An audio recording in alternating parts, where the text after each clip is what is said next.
Okay, today is Saturday, the 13th of January 2024. Well, we've been bebopalooing here today, trying to get something a little further along. What we did was we got the tone wiring in and ran. We still got to tie it off. We got to do that. The oscillator is in. Oscillator coil is in. We still got to tie it off, but most of that's going to go all on the band switch. And then we got the second IF and the first IF in. And we got the chassis completely wired, except for the components that still need to go in and get connected. We got all the prep wiring done in here to go into connect to the band switch. I believe we covered the resistors on the last part. What else did we do? Oh yeah, the most important thing. We got the terminal strip and the CAN capacitor, the ECAP capacitor CAN, installed back in, and got all the B plus hooked to it and some of the B minus. What is on the chassis is connected already. We still got to connect this gray and that gray on the tone controls to the B minus. We got to connect that to the volume switch, volume CAN when it goes back in, and that one also. Everything else is pretty much all done there. That's going to go on when we get all this jockeyed in. We'll put the we'll put that fixed capacitor, dual capacitor, in after we get the wafer switch put back in it. Now, we got the finish done on the chassis.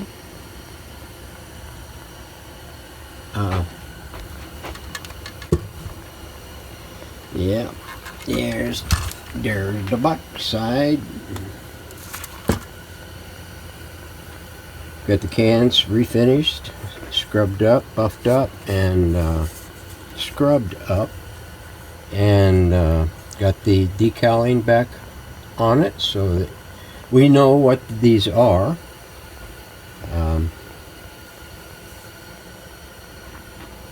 We got the tone wiring jacketed like we did the last one, except for that one. We're going to tie all that together whenever it's time to put the controls on it.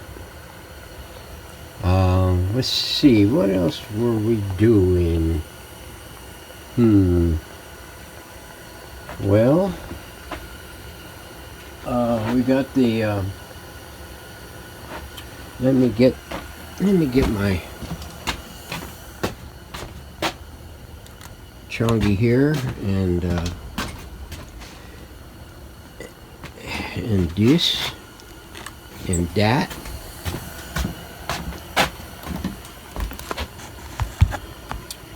There is the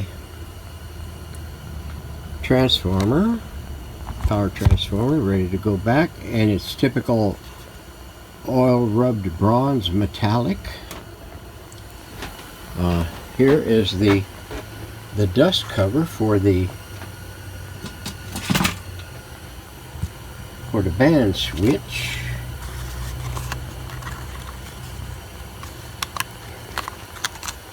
Going to go on there like that. As soon as I get to it, like Sonny Pruitt. What else was there? Oh yeah, the tone control mounting. Chingies.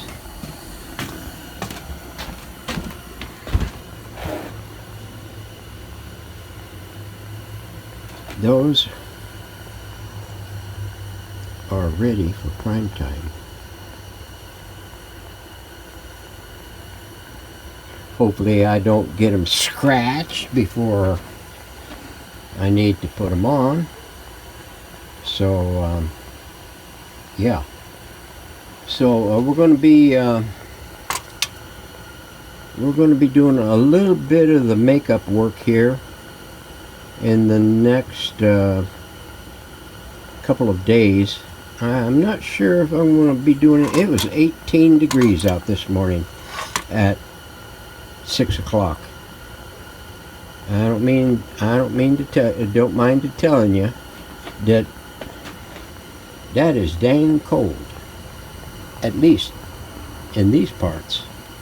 I know the Midwest and the Southeast are getting slammed, and it's getting to be a weekly flogging with them. Yeah, this year is going to be a little bit of work, but I think we'll be able to get it pretty smoothly if I let me file that in done. Okay, so we've got all this other stuff. Now I did do a couple of more test runs on my knobs, and they look better. And when I go in, I'll do a short little clip segment on that. I'm gonna redo my molds for the buttons, because the buttons aren't quite coming out what I need to do. Yeah, this will cure up tomorrow. I'm not going to make a 5-button mold. I'm just going to make a 3-button mold, so that way I don't have to worry about doing all 5 pins at the same time to try to extract it. 3 pins would be enough, and it won't be too much of a strain on it. I've got the heads, the top parts, fattened up so that,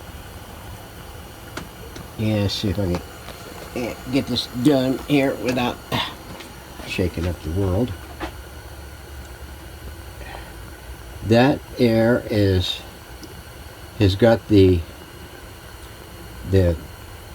shaft part of it up through the middle of it, and then it's got 2, one on either side of it, sandwiched it together with super glue, and then all bonded over with JB weld. There are 3 of them that way. Let's take that loose there.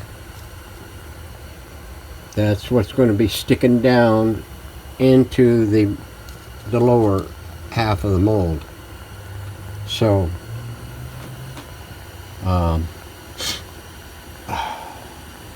and then it's going to have a couple of screwers going through it, like you've seen on my original mold. There'll be one up, one down, and maybe one on each sideways, so that it'll balance out, and I won't have to worry about overstressing the top part, because the mold now that you've seen before in one of the previous videos, it is that UMU 30. That is tin-based, tin-cured silicone. I'm going to do it with the heavy dark blue platinum-based silicone, and I'm only going to do 3. So to get a full run, I'll have to do 2 batches. But it's okay. The mold will take 6 hours each. One for the lower half and another 6 hours for the upper half. But the castings are only going to take about 30 minutes to cure. I usually give them about 45 minutes to an hour. So they're good and hard, so that way there's no flex in it. So anyway, that's going to be pretty much it for tonight. It's 5:45 and it's getting darker out, so we're going to shut down the fire-breathing dragons and shut down the lights and go inside and get some water. So thanks a lot for watching. Thanks for your comments and stuff. We'll see you on the next video. Alright, one last thing before I get the flock out of here. There is those 4 runs that I got. I did a couple of other runs, maybe 2 or 3, that were like kind of like way out there in left field. And might have been in the parking lot in the left field, but I don't know. It didn't turn out very good. So 1, 2, 3, 4. I think this one here is going to be a good candidate. I got a little too much high intensity light on it there, but these here are, I don't know, I'm not really sure. They're lighter than this one and that one on the end. This one over here's got a little too much brown in it. This one over here's got just about the right amount of brown in it. But these two here, I got a little bit of the lemon dye in it, but no brown.